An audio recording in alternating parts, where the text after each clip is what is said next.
Here is a number that most people find genuinely hard to believe. Coal kills roughly 25 people for every terawatt-hour of electricity it produces. Nuclear kills 0.03. That is not a typo. Coal is more than 800 times deadlier than nuclear power per unit of energy generated. And yet, if you asked 1,000 people on the street which energy source they are most afraid of, nuclear would win that poll by a landslide. We get energy completely wrong, not because the data is hidden, but because the story we have been told for decades is built on fear, not fact. So here is what we are doing today. 5 energy sources: coal, oil, natural gas, nuclear, and solar, going head-to-head across 6 categories: cost, energy density, reliability, carbon emissions, land use, and deaths per terawatt-hour. Every round gets a winner. At the end, we tally it up and crown one source the best. Some results will land exactly where you expect. Others are going to knock you sideways. Let's go. Round 1. The cost battle. The standard way to compare energy costs is the levelized cost of energy. It is the total lifetime cost of building and running a power plant divided by every unit of electricity it ever produces. The price tag per megawatt hour with no shortcuts. According to Lazard's 2025 analysis, among the most widely cited cost reports in the industry, utility-scale solar comes in at roughly $29 to $92 per megawatt hour. Onshore wind sits at $27 to $73. Coal lands between $69 and $169. Natural gas combined cycle plants range from about $48 to $109. Then there's nuclear. New nuclear in the United States currently costs between $142 and $222 per megawatt hour, roughly 3 times the cost of solar at its best. Solar's 83% cost drop since 2009 is one of the fastest technology deflations in industrial history. Cheaper panels, automated factories, global competition. The economics of sunlight got rewritten so fast that analysts kept having to revise their forecasts downward. But here's where the story twists. The levelized cost of energy is a snapshot. It doesn't tell you what happens when the sun goes down. When you factor in battery storage to make solar truly dispatchable, meaning it can power your city regardless of what the sky is doing, the price range jumps from $60 to $210 per megawatt hour. Still competitive, but no longer a runaway winner. Nuclear is brutal to build and painfully slow, but once running, its fuel costs are almost nothing. And plants that have already paid off their construction debt? The International Energy Agency found that nuclear lifetime extensions produce electricity at some of the lowest costs of any source, anywhere. Round 1 winner? Solar on new build cost, but with an asterisk the size of a power station. Round 2. Energy density. This is the round most people skip, and it might be the most jaw-dropping of all. Energy density is how much energy you can pack into a given weight or volume of fuel. Line up these 5 sources, and the gaps between them are almost beyond comprehension. A barrel of crude oil holds roughly 6,000 megajoules of energy. A kilogram of coal contains about 24 megajoules. Natural gas, compressed, is roughly comparable to oil. Then you get to uranium. 1 kilogram of uranium fuel inside a standard nuclear reactor holds the same energy as 3,000 tons of coal. Not 3,000 kilograms, 3,000 tons. A fuel rod sitting in your hand could power an entire city for years. Now, solar does not store energy in a fuel at all. It harvests it live from sunlight. The sun delivers about 170 watts per square meter to the Earth's surface on average, and modern panels convert around 20 to 22% of that. Once you factor in panel spacing, a solar farm produces roughly 10 to 20 watts of usable power per square meter. A nuclear plant on the same footprint runs at around 1,000 watts per square meter. Round 2 winner, nuclear, by a margin that makes every other comparison in this video look close. Round 3, reliability. This is where renewable advocates tend to get quiet. Reliability is measured in part by capacity factor. the percentage of the year a plant is actually generating at or near full output. According to 2024 data from the U.S. Energy Information Administration, nuclear ran at 92 to 93%, nearly every hour of every day of every year. Coal averaged around 50%. Natural gas combined cycle plants came in just under 60%. Solar averaged 23% nationally. Now, 23% is not a failure. It means solar generates at full output roughly a quarter of the day. The other 3/4, it is idle. The problem is not that solar is unreliable. The problem is that the grid does not get to choose when demand is low enough to match. Engineers designing a power grid need to guarantee the lights stay on at 7 p.m. on a January night just as reliably as noon on a July afternoon. A nuclear plant can promise that. A coal plant mostly can. A solar farm without storage cannot. This is why natural gas has become the indispensable partner to renewables. Gas turbines can go from cold to full power in minutes. When clouds roll in or the wind drops, gas fills the gap. It is not clean enough to be the destination, but it is fast enough to be the safety net. Round 3 winner, nuclear. Most valuable player award, natural gas, for keeping the lights on while we figure the rest out. Quick pause here, because the next 2 rounds contain the data that most people have genuinely never seen. If you want to see how this scorecard lands, subscribe so you don't miss what's coming next. Round 4, emissions. This is where fossil fuels run out of road entirely. Using life cycle assessments compiled by the Intergovernmental Panel on Climate Change, counting emissions from mining, manufacturing, transportation, and combustion, here is the full carbon footprint per kilowatt-hour of electricity produced. Coal, 820 to 980 grams of carbon dioxide equivalent. Oil used for electricity generation, 650 to 750 grams.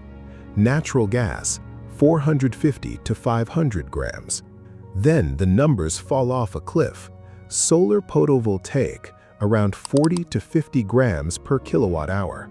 Most of that carbon comes from manufacturing the panels. Once they are built, the electricity they generate is essentially free of emissions. Nuclear, approximately 12 grams per kilowatt-hour, per Intergovernmental Panel on Climate Change median estimates. A 2022 life cycle study by Électricité de France found the French nuclear fleet running at under 4 grams. Wind comes in at around 11 grams. To put the fossil fuel gap in perspective, coal emits roughly 80 times more carbon per kilowatt-hour than nuclear. Natural gas, the so-called cleaner fossil fuel, still emits around 40 times more than nuclear across its life cycle. No amount of efficiency improvements or carbon capture closes a gap measured in orders of magnitude. Round 4 winner, nuclear and solar, essentially tied. Round 5, land use. Nuclear and solar have been splitting rounds. This one tips the scales. Per unit of electricity produced over a plant's full lifetime, counting the mining footprint, plant operations, and waste management, here is the land use breakdown from life cycle research published through Our World in Data. Nuclear, roughly 0.3 square meters per megawatt-hour. Solar, approximately 4 to 7 square meters per megawatt-hour. A 15 to 20 times difference. Coal plants are physically compact, but factor in the open-cast mines that feed them, land stripped and left unusable for generations, and coal's footprint grows considerably. The decisive comparison. To replace a single 1 gigawatt nuclear plant with solar, you would need a farm covering roughly 50 to 100 square miles. Same energy output, 15 times the territory. At the scale of powering an entire country, that gap is not theoretical. It is a physical constraint. Round 5 winner, nuclear. Bonus round, the nuclear waste question. Before we get to deaths, there is one objection that always comes up when nuclear starts winning rounds. What about the waste? Fair question. The answer is one of the most counterintuitive data points in all of energy. All of the spent nuclear fuel ever produced by U.S. commercial reactors since the 1950s, every fuel rod from every plant across more than 7 decades of operation could fit on a single football field stacked less than 10 yards deep. That is it. The entire legacy waste of the American nuclear industry in one end zone. Compare that to a single 1-gigawatt coal plant. It produces approximately 300,000 tons of ash every year and releases over 6 million tons of carbon dioxide on top of that. Every year. No containment, no monitoring, no plan. Just dispersed into the air and atmosphere indefinitely. Nuclear waste is concentrated, contained, and measurable. Coal waste is invisible and permanent. One more fact that rarely gets mentioned, roughly 97% of spent nuclear fuel still contains usable energy. Countries like France already reprocess it into new fuel rods. What most countries call waste, others call a strategic stockpile. The nuclear waste problem is real. Finland is the only country with a permanent deep geological repository under active construction, and that political gap is a legitimate criticism. But holding nuclear to a containment standard that fossil fuels have never once been asked to meet is one of the more curious double standards in modern energy policy. Round 6. Deaths per terawatt hour. We started here. Now, the full picture. These figures come from Our World in Data, the World Health Organization, and peer-reviewed accident databases, counting both direct fatalities and deaths from air pollution caused by electricity production. Coal. 24.6 deaths per terawatt hour. Sit with that for a moment. 1 terawatt hour is roughly what 150,000 Europeans use in a year. So if you powered a mid-sized city entirely on coal, roughly 25 people would die prematurely every single year, mostly invisibly, from particulate matter, sulfur dioxide, and nitrogen oxides poisoning the air. No explosion, no disaster headline. Just slow, quiet, preventable damage year after year. Oil, 18 deaths per terawatt hour. Natural gas, 2.8 deaths per terawatt hour. Far cleaner than coal or oil, but still nearly 100 times deadlier than nuclear. Then, the floor drops out. Wind, 0.04 deaths per terawatt hour. Solar, 0.02. Nuclear, 0.03. Those three numbers are statistically the same. And this is where the nuclear fear narrative collides with reality head-on. These figures include Chernobyl. They include Fukushima. Both events are counted in full. And even with 2 of the most catastrophic industrial accidents of the 20th century baked into the math, nuclear is one of the safest large-scale energy systems humans have ever built. In a coal-powered city of 150,000 people, someone dies every 2 weeks. In a nuclear-powered city of 150,000 people, someone dies every 33 years. The gap between public fear of nuclear and its actual body count may be the largest single mismatch between perception and data in modern energy history. Round 6. Winner? Nuclear, solar, and wind. Indistinguishable and all extraordinary. The final verdict. Here is the scorecard. Cost, solar. Energy density, nuclear. Reliability, nuclear. Emissions, solar and nuclear, tied. Land use, nuclear. Safety, nuclear, solar, and wind, tied. Nuclear wins 4 categories outright and ties in a 5th. Its only real defeat is upfront cost, and even that comes with a catch, because the International Energy Agency's own numbers show that existing nuclear plants, once built, produce some of the cheapest electricity on Earth. Nuclear's 2 genuine problems are the ones you cannot engineer your way around. Building a new plant costs around $7,800 per kilowatt of capacity, per the U.S. Energy Information Administration's 2025 projections. And it takes a decade or more to complete. The Vogtle expansion in Georgia, the most recent U.S. nuclear project, came in years late and billions over budget. Solar's problem is the opposite. It is fast, cheap, and increasingly dominant. Solar accounted for 58% of all new U.S. electricity capacity added in 2024. But at grid scale, without storage, it cannot guarantee power when demand peaks. There is also a second vulnerability that almost never gets discussed.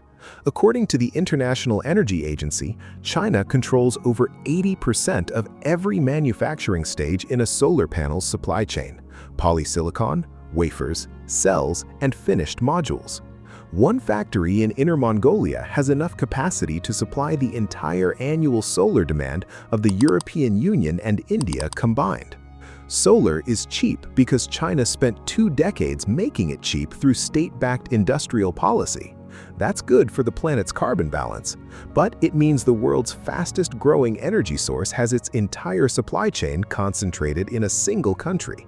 A vulnerability the International Energy Agency flagged in its 2026 Energy Technology Perspectives as unlikely to resolve before the end of the decade. Now, here is where nuclear's story gets more interesting. Its cost and construction problems are real, but the industry is not standing still. In June 2024, TerraPower, backed by Bill Gates, broke ground on a next-generation sodium-cooled reactor in Wyoming on the site of a retiring coal plant. In October 2024, Google signed the world's first corporate small modular reactor purchase agreement, contracting 500 megawatts of nuclear capacity by 2030. Microsoft has already restarted 3 Mile Island Unit 1, 837 megawatts of carbon-free power under a 20-year contract. Small modular reactors are designed to be factory-built in standardized modules and assembled on-site. Current cost projections run between $89 and $102 per megawatt-hour for first-of-kind plants, still expensive. But the bet is that series production drives costs down the same curve that solar followed. If a reactor can be built in 3 years instead of 15, every economic calculation in this comparison changes. Whether that plays out is one of the most important energy questions of the coming decade. Gas is the bridge. It is not clean enough to be the destination, but its flexibility and existing infrastructure make it indispensable while storage technology catches up. Coal has no path forward in this data. The deadliest, the dirtiest, the most carbon-intensive. When you count the full cost, health damage, environmental damage, and carbon, coal is not cheap. It just offloads most of its bill onto the people living near it and the atmosphere above them. The honest answer to the title question is this: there is no single best energy source for every situation, but the data is clear about which fuels are safe, clean, and worth building toward, and which ones we are only still using because they were first. The grid of the future almost certainly runs on a combination of solar, wind, and nuclear. Gas stays as the bridge while storage catches up. Coal gets retired because the math demands it. Not because of ideology, because of arithmetic. Here is the thing about energy debates. We treat them like they're political, like which fuel you back is a team you've joined. But the data does not care about teams. The same research that makes nuclear look remarkably safe also makes solar look remarkably cheap. The same life cycle analysis that condemns coal also makes gas look like a necessary evil rather than a permanent solution. The numbers are not partisan, they just are. And maybe the most useful thing any of us can do is start the conversation with the data instead of the ideology.